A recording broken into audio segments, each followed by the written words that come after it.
at age 44, in October, he began getting chest pain, even though his cholesterol was about 156, 60. And cardiology worked him up and could find nothing. He was not a smoker. He was not diabetic. He did not have high blood pressure. And, you know, he continued into November of 1996, and he finished his surgical schedule and sat down to write postoperative orders when suddenly he felt this absolutely crushing pain on his chest, down his arm. Dr. Crowe was having a heart attack. He was whipped down to the catheterization laboratory. They started to catheterize to see if his coronary arteries were blocked. He had a cardiac arrest. They resuscitated him, finished his catheterization, found that most of his coronary arteries were normal, except the entire lower 1/3 of the artery to the front of the heart, the left anterior descending, was diseased. And as we can see on the next slide, or the next graphic actually, you can see where the brackets are very clearly where there was severe disease. Now, the trouble was, it was over such a long segment that they could not use an angioplasty or stents. And it was too far down the artery to use bypass surgery. So Dr. Crowe, with 3 young children, a lovely wife, was very depressed because he didn't feel that anything could be done. But my wife and I had him out to the house 2 weeks after his heart attack. And I said, look, Joe, come on. You have been eating this toxic Western American diet, and you've got this typical disease. We have over 10 years of data on this now. You've got to go plant-based. And he looked at me and said, okay, I've got nothing else. I'm going to give it a shot, but I'm not going to take any of those cholesterol-lowering drugs. Hey, okay, this is your call. He became the absolute personification of commitment to this program. His total cholesterol over the next 2.5 years went from 160 down to 89. He was like a rural Chinese. And his bad cholesterol went from 98 to 38. And then, lo and behold, as we see on this next graphic, there he is on the left before, and there he is on the right after. It's completely cleaned up. It's amazing. Completely gone. Now that's how many months or years? That was actually 30 months. 30 months. But obviously, if it's 30 months it was clean, I can make the argument that it was cleaner. What happened to earlier than what that. happened to his pain? Oh, his pain was completely gone away. Here is what Dr. Swank observed shortly after the meal. And here is what Dr. Swank observed some 6 hours after the meal, once the fat had been absorbed into the bloodstream. He observed severe red blood cell clumping, which made it difficult for the blood to flow through the capillaries with the usual ease. In some capillaries, blood flow actually came to a virtual standstill, which means that the tissues, the cells, the pouch were no longer receiving adequate oxygen and nutrients. These experiments showed that a high-fat meal was able to impair the oxygen delivery of the red blood cells by causing red blood cell clumping and by slowing down the blood flow. 7 health choices that you can do that will increase your longevity. If your only goal is to live longer, these are some of the statistics. If you eat a level handful of nuts per day, you will reduce your risk for coronary heart disease by how much? By 50%. Now, why didn't you know that? When you said, oh wow, why didn't you know that? I can tell you why. Is it a drug? Is there any money in it? Is anybody promoting it? No. If you drink a glass of water, a 12-ounce glass of water, at night, you reduce your risk for having acute coronary syndrome that night by 50%. Did you know that? And why? Some do. Why didn't you know it? There's no money in it. Water's free. Now, why would it do that? It does it because of hemorrheology. If you were at Dr. DeRosa's meeting this morning, it thins out your blood, and platelet aggregation is one of the problems. In fact, that's why people put, they say take a baby aspirin because they want to get those platelets not to aggregate so much. The effect of water exceeds the effect of baby aspirin that night. Now, you have to do it every night. It only works that night. Do you know that people who drink more than 5 glasses of water compared to less than 2 glasses of water, this is out of the Adventist Health Study 2, Jacqueline Chan, a PhD researcher at Loma Linda, they just looked at people who drank more than 5 glasses a day versus people who drank 2 less glasses of water a day. The people who drink 5 glasses or more, and that is still dehydrated, people who drink more than 5 glasses a day have a 50% reduction in coronary heart disease. This is all simple stuff. God didn't make it difficult. He didn't say you need to take Lipitor if you're going to live longer. He said you need to drink water, you need to exercise, you need to get plant-based, you need to trust in divine. You need to do the 8 natural laws. I first woke up, so to speak, when I was working on the anesthesia service, learning how to put people to sleep. And I was seeing my patients for the next day's surgery for coronary artery bypass surgery in order to bypass clogged arteries in their heart. Because it was late at night, I drew the man's blood test, and when I took the blood to the laboratory and had it processed, I couldn't believe my eyes. This liquid layer floating on top of the blood clot is quite transparent. It's a yellow, but quite clear. You can see right through it. The blood in this patient's tube, however, was anything but clear. The serum floating on his clot was thick and greasy white. It looked like glue. In fact, it stuck to the sides of the blood tube when I shook the tube. I went back to the patient. I said, Mr. Phillips, did you eat before you came to the hospital tonight? He said, yes. I said, what did you have? He said, I had a cheeseburger and a milkshake. And when he said that, I realized that what I was looking at in his tube was all the fat in the beef burger, all the butter fat in the cheese, and the butter fat in the ice cream and in the milkshake. And all this fat had oozed out into his blood and actually turned his blood fatty. Well, 30, 40, 50 years of keeping your blood very fatty creates changes in the blood vessels that are very dangerous. Over the years, arteries can become clogged with fatty material. Then a blood clot can form, blocking the blood flow completely. If the artery leads to the heart, the lack of oxygen can cause heart muscle to die. That's a heart attack. If the clogged artery leads to the brain, the patient has a stroke.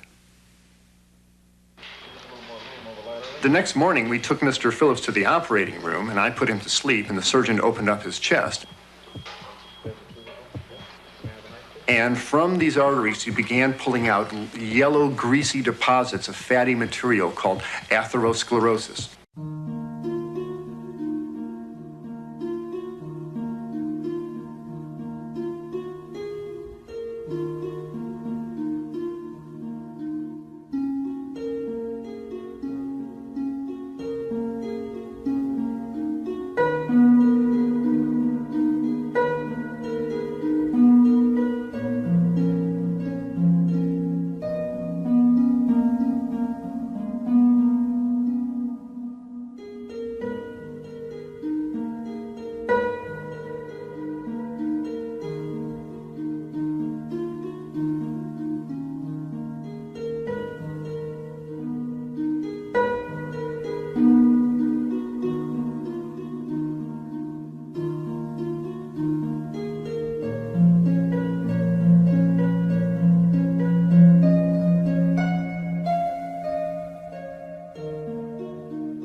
Loberg.